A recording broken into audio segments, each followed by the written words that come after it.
Il laisse sa fille, même si elle n'est pas exposée. Il faut exposer sur là, après sur le point parce qu'il est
Le Seigneur soit avec vous.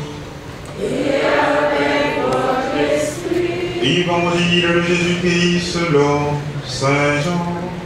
Gloire à toi, Seigneur.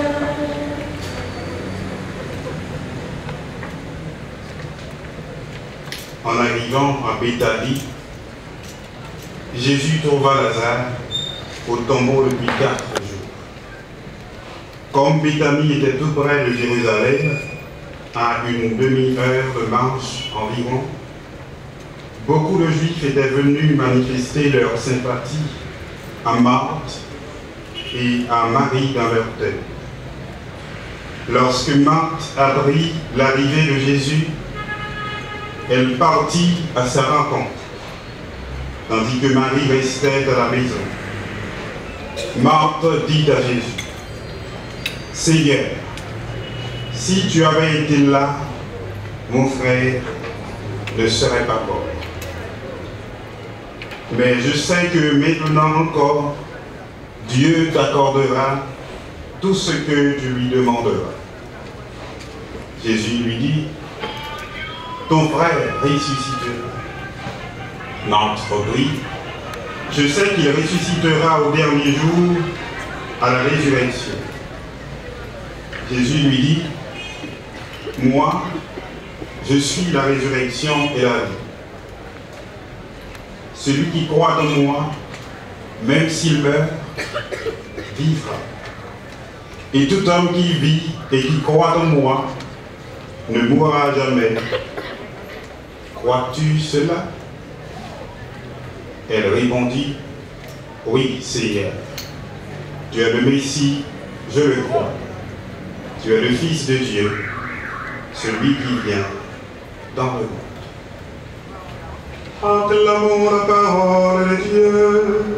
Louange à toi, Seigneur Jésus. Chers frères, chers amis, membres de la famille de Julie, prie à la demande du révérend Père Belot, qui a connu lui, à la faculté des sciences humaines, où il a étudié la communication sociale. Je prends la parole pour éclairer cette circonstance à la lumière de la parole de Dieu. Sœurs et frères,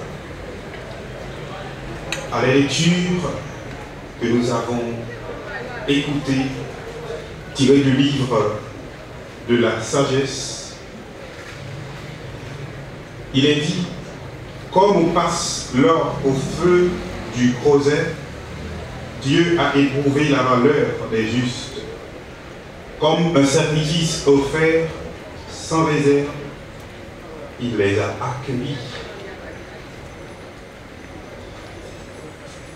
Au terme de cette célébration de funérailles, l'un des rites qui va marquer notre prière, c'est le rite de l'encensement.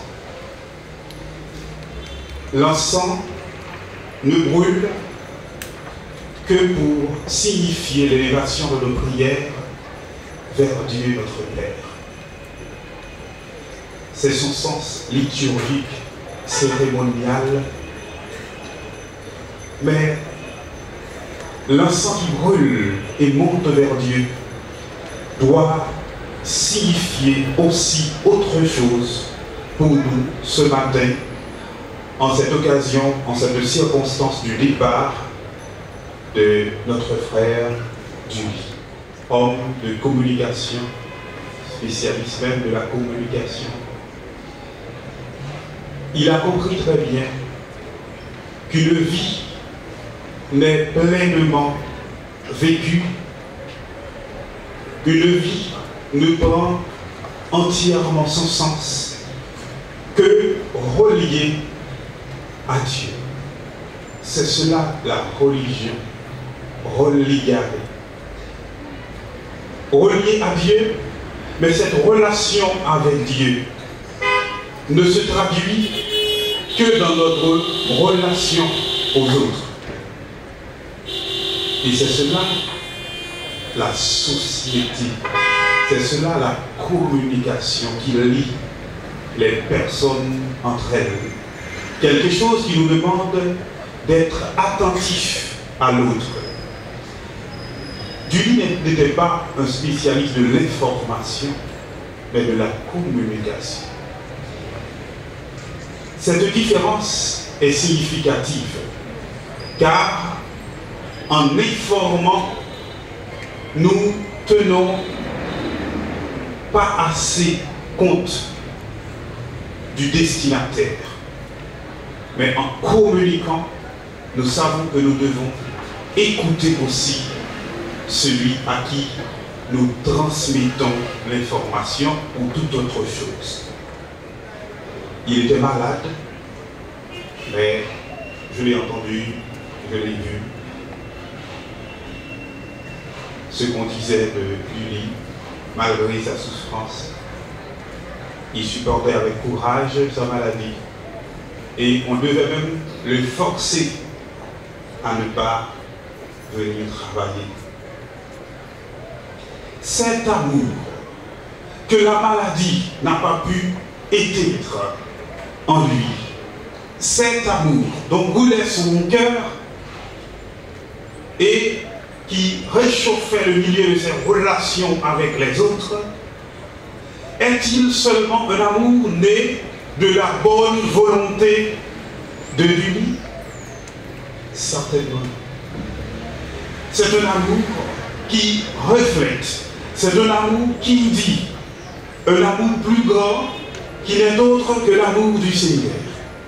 Ce Dieu qui l'a aimé et qui nous l'a fait connaître pour que nous puissions découvrir comment son amour, ce Dieu transcendant, peut se manifester à travers ce qui est ordinaire.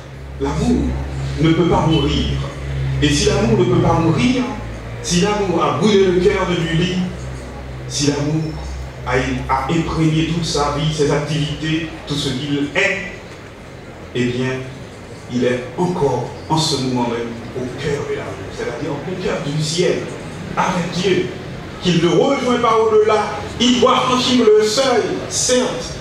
Il regardait ce seuil déjà au cœur de sa souffrance. Il y a des personnes qui meurent subitement, mais Julie a pu regarder le seuil devant lui. Il a pu certainement pu vivre son purgatoire, c'est-à-dire son processus de communion plus parfaite avec Dieu.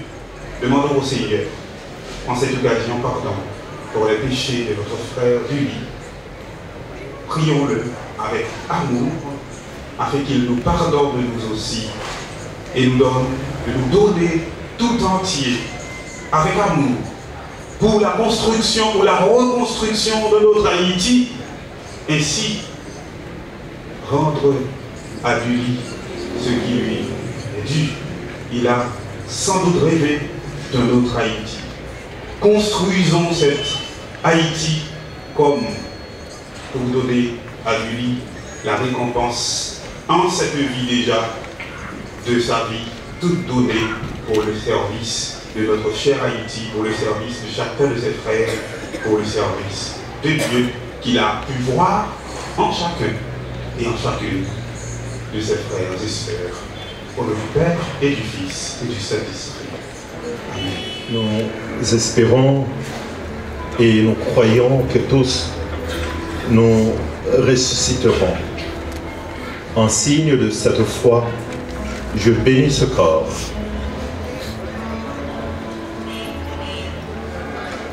Au nom du Père et du Fils et du Saint-Esprit.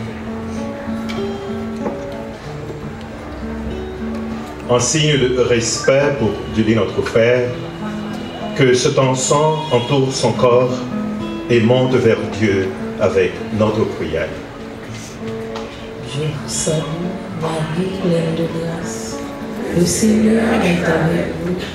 Vous êtes bénie entre toutes les femmes. Et Jésus, le fruit de vos entrailles, est béni. Sainte Marie, Mère de Dieu, priez pour nous pauvres pécheurs, maintenant et à l'heure de notre mort. Amen. Seigneur notre Dieu, nous te recommandons notre frère. Ton amour l'a accompagné tout au long de sa vie. Délivre-le maintenant de tout mal. Il a quitté ce monde qui passe. Conduis-le auprès de toi, où il n'y a ni deuil, ni larmes, ni douleur, mais la joie et la paix avec ton Fils et l'Esprit Saint pour les siècles des siècles. Amen. Le Seigneur soit avec vous. Et avec votre esprit. Que toute marque d'affection, tout geste d'amitié que vous donnerez soit signe de cette paix qu'ensemble nous avons cherché. Allez, dans la paix du Christ. Nous rendons grâce à Dieu.